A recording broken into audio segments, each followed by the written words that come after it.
சூடிக் கொடுத்த சுடற்குடியாம் ஆண்டாள் கோதை நாச்சியார் நமக்கு அருளி செய்த திருப்பாவை பாடல்களிலே இன்றைக்கு 13வது பாடல் புள்ளின் வாய் கீண்டானே என்று ஆரம்பிக்கிறது.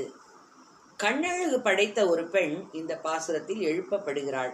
மலரில் உள்ள வண்டுகள் போன்று அழகிய கண்களை உடையவளே, கொக்கு வேடத்தில் வந்து வாயை பிளந்து கண்ணனை விழுங்க எண்ணிய பகாசுரனை வாயை பிளந்து அழித்த கண்ணபிரான், கொடியவனான ராவணனது தலைகளை அறுத்தழித்த ராமபிரான், இவர்களது வீர வரலாறுகளை எல்லாம் பாடிக்கொண்டு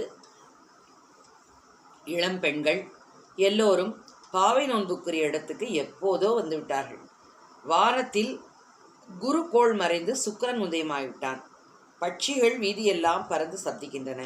இந்த மார்கழியில் விடியும் முன்பே உடல் நன்கு குளிரும்படி மடுவில் குடைந்து நீராட வேண்டாமா? நின்னும் படுக்கையில் சுரண்டு கிடக்கலாமா? நல்ல நாடும் அதுவுமாக. அப்படி என்ன உனக்கு தனி அனுபவம்? உன் மனதில் கள்ளத்தனத்தை விடுத்து எங்களோடு சேர்ந்து வா, எழுந்து வா என்று எழுப்புகிறாள். போது அரிக்கண்ணினாய் என்கிறாள். கண்ணழகாலே கண்ணனை கவர்ந்தவளாம் இவள். அதனால் போதறி கண்ணினாய். தாமரை கண்ணன், தாமரை மலர் போன்றும் மான் போன்றும் உள்ள மிரள மிரள விழிக்கும் கண்களாம் அவளின் கண்கள். புள்ளின் வாய் கீண்டான். கண்ணன் தன்னை அழிக்க கோகுலத்துக்கு வளர்ந்து வருவதை அறிந்த கம்சன் அவனை அழிக்க பூதனை அனுப்பினான், சகடாசுரனை அனுப்பினான். அவர்களெல்லாம் வதைப்பட்டதும் பகாசுரனை அனுப்பினான். ஆவென்று வாயை பிளந்து அதை பள்ளத்தில் மேயும் ஒரு கொக்காக அவன் வந்தான். அவன் அலகை பிளந்து கொன்றான் கண்ணன். பொல்லா அரக்கனை கிள்ளி களைந்தானே. அரக்கர்களிலே எல்லோரும் பொல்லாதவர்கள் இல்லை, வீடணன் போன்ற நல்லவர்களும் இருக்கிறார்கள். அதனால பொல்லா அரக்கன் என்று சொல்கிறாள் ஆண்டாள். ராவணனது தனிச்சிறப்பு. அவனை கண்டாலே எல்லோரும் அழுவார்களாம், அழ வைத்து விடுவானாம். முன்பலா ராவணன் என்பார் பெரியாழ்வார். அவனது 10 தலைகளை ஒவ்வொன்றாக அறுத்து கிள்ளி களைந்தானாம் ராமன். பிள்ளைகள் எல்லாரும் பாவை களம் புக்கார். உன்னை தவிர எல்லாரும் பாவை நோன்பு செய்ய போய்விட்டார்கள். நீதான் தாமதம் செய்து கொண்டிருக்கிறாய். வெள்ளி எழுந்து வியாழன் உறங்கிற்று. சூரிய உதயத்துக்கு முன் வருவது சுக்கிர உதயம், அது குறிக்கப்படுகிறது. இது ஜோதிட சாஸ்திரப்படி குருவின் ஆட்சி முடிந்து சுக்கிரன் தலையெடுத்த காலத்தை குறிப்பதாகவும் கொள்ளலாம். புள்ளும் சிலம்பின காண். 6ஆம் பாடலில் புள்ளும் சிலம்பின வருகிறது. அது கூட்டுக்குள்ளே ஒலித்தல். இது வெளியே பறந்து ஒலிக்கும் ஒலி. குள்ள குளிர குடைந்து நீராடாதே. நீராட்டமே ஒரு அருமையான அனுபவம். நதிகளிலே நீராடுவது என்பது ஒரு தனிப்பட்ட அனுபவம். கையால் குடைந்து முகேரென்ன என்றெல்லாம் மணிவாசகர் பாடுவார். கள்ளம் தவிர்ந்து கலந்து தனி அனுபவம் வைணவத்துக்கு புறம்பானது.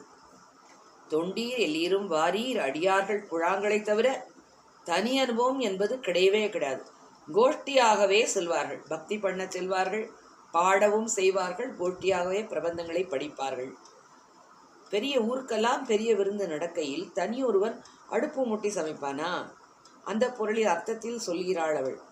இந்த பாடலில் தொண்டரடி பொடி ஆழ்வாரை போன்ற ஒரு பெண்ணை எழுப்புகிறாள் என்று நாம் அர்த்தம் கொள்ளலாம். அந்த பாட்டை இசை வடிவில் கேட்போம்.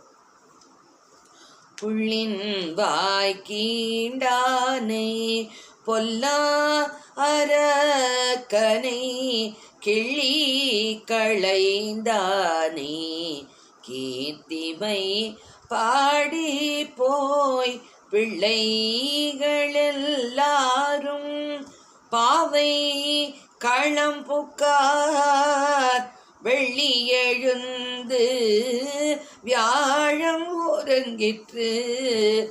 புள்ளும் சிலம் வின காண் போதறி கண்ணினாய். குள்ள குளிர குடைந்து நீராடாதே. பள்ளி கிடத்தியோ பாவாய் நீ நன்னாளால் கள்ளம் தவிர்ந்து கலந்தேலோரெம்பாய். புள்ளின் வாய் கீண்டானை.